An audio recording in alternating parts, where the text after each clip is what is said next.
Well, thanks for joining this week's radio show. Remember, this is the final word in small business. For those keeping track, this is now show number 806. Well, lately, I keep talking about retirement to my friends, my family, and even some of my clients. I keep saying I'm going to do it in 2 more years because I've got other things I want to do, hopefully, with the last 20 years of my life. But for most of us, retiring from business is complicated. My next guest is Zachary Larson, who's a CFP, CHFC, FIC, and founding partner and wealth advisor for IntentGen Financial Partners in Naperville, Illinois. He's got a new book out. It's called Retire Intentionally, Stories and Strategies to Spend, Give, and Live with Confidence. Zach, welcome to the show. Thanks, Barry. That was a lot of letters. It's a lot of letters. I don't know what it means, but it sure damn is impressive, I got to tell you. I'm just a normal guy trying to figure out small business like everybody else. That felt like a lot of letters. I know that CFP is a certified financial planner. What is CHFC and FIC?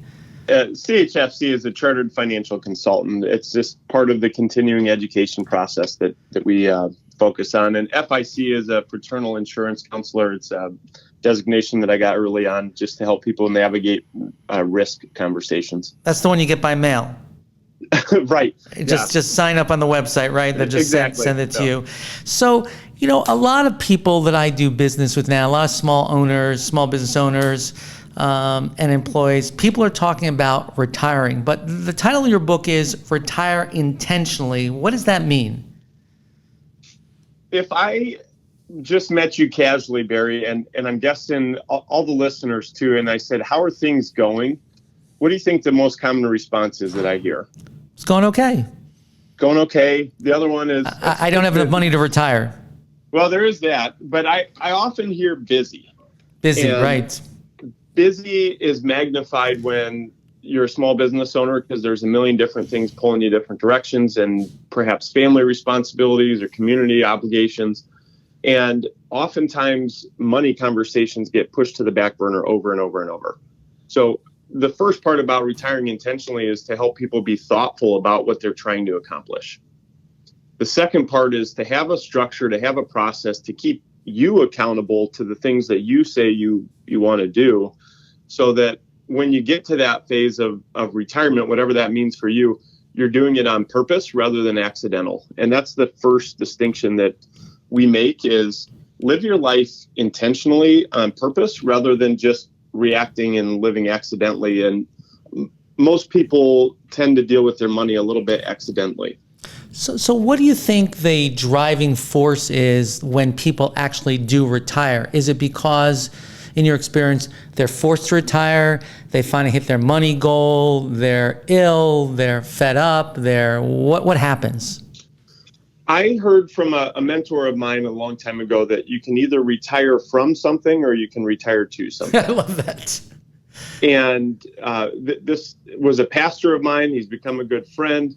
But I really think that's at the core of this. Some people think of retirement as an ending, like, get me out of here.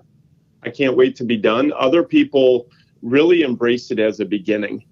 And even in your intro, I think that's at the heart of what you're thinking about, is what's next? There's other things I want to do. So retirement could be a beginning of a chapter where you have way more freedom of time than you've had in the last 20 or 30 years, and way more freedom of money if you've prepared well. And that's the part where we really have a niche and try to specialize to say, how can we give you confidence to make these decisions?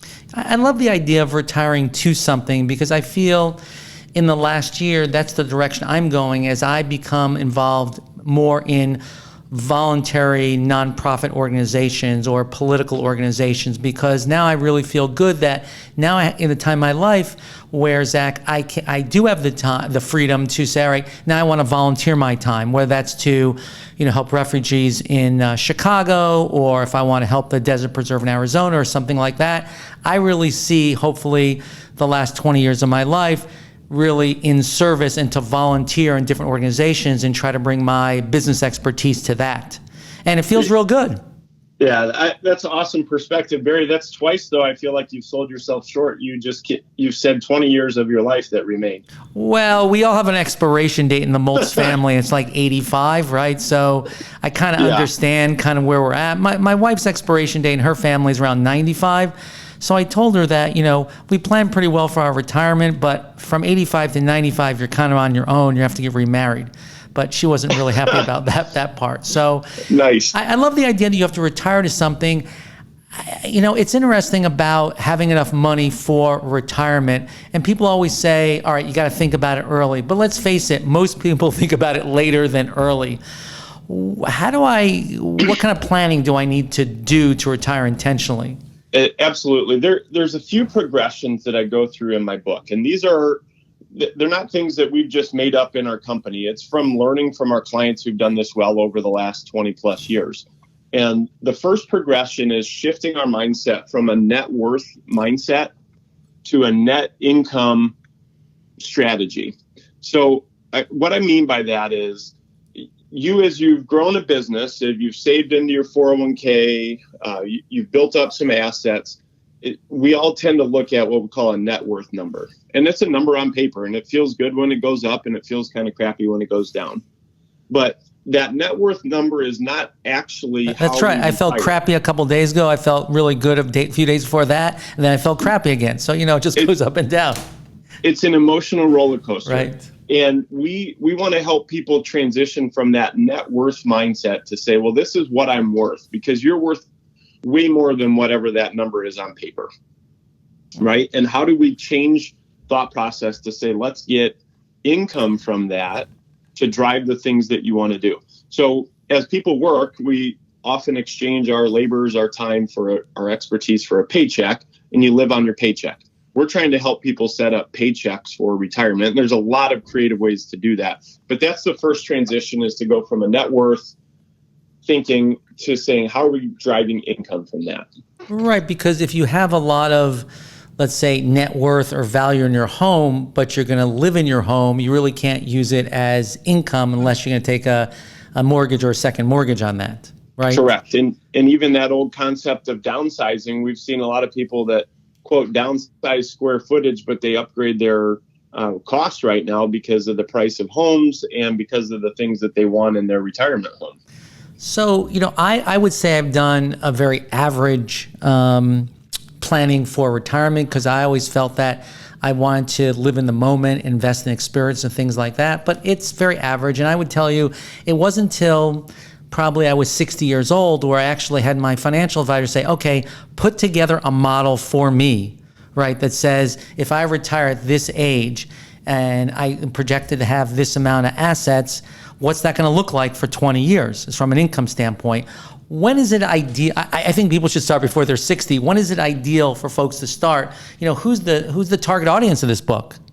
Yeah, the target audience is what we call retirement transitions. And that would be the 5 to 10 years leading up before you're thinking about the transition date, or the 5 to 10 years after, because you may already be retired and think, well, I've got this plan. But we want to challenge people to say, how are you maximizing the plan? And that's the third part of that progression. So we go from net worth to net income to then saying, if we can give you confidence that you can spend, give, live the way you want, what are we doing with the rest of it? How can we help you enjoy it? How can we help you give it to the people you care about, support the places you care about? We call that net impact. And when we do that, there's a tool that we use that's called a Monte Carlo simulation. Right. And it sounds maybe complex. It sounds like gambling. And in a way it is. It's like reverse gambling, to say, what's the probability that you can do these things and have it last as long as you do? So that phase that we're describing in this transition is a big distinction of being in your accumulation years for your whole life. Think about that. We're trying to squirrel away money. We save money. And you had the confidence to go do some things because you knew there'd be a paycheck next month. Now, think of the emotions that switch when there's no more regular paycheck and we're in the distribution or utilization phase. There's a limited amount of money, let's say, right, for the rest of your life. And then the market drops. Right. And you're paralyzed to say, well, now I can't give to this place, or now I can't take that vacation. Do I have to go back to work? And we want to help people have a plan and the confidence to say, no, I can still go live my life even as my net worth fluctuates because I have the income set up because I have this probability in mind that will take me all the way through. When you talk to people about retirement, what percentage of people would you say don't want to spend so much of their money because they want to leave it to their children?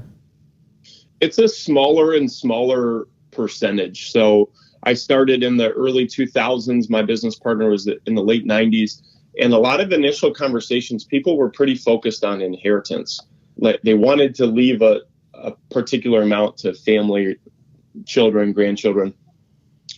Less and less now have that as a primary goal. I think most people have it as a secondary, a tertiary goal to say, oh, well, I'd love to if there's something left, but they're focused on experiences, enjoying it with those people rather than leaving it behind. You know, it's interesting because I have friends really on both sides. Some friends say, well, I want to leave money to my children because I want them to remember me.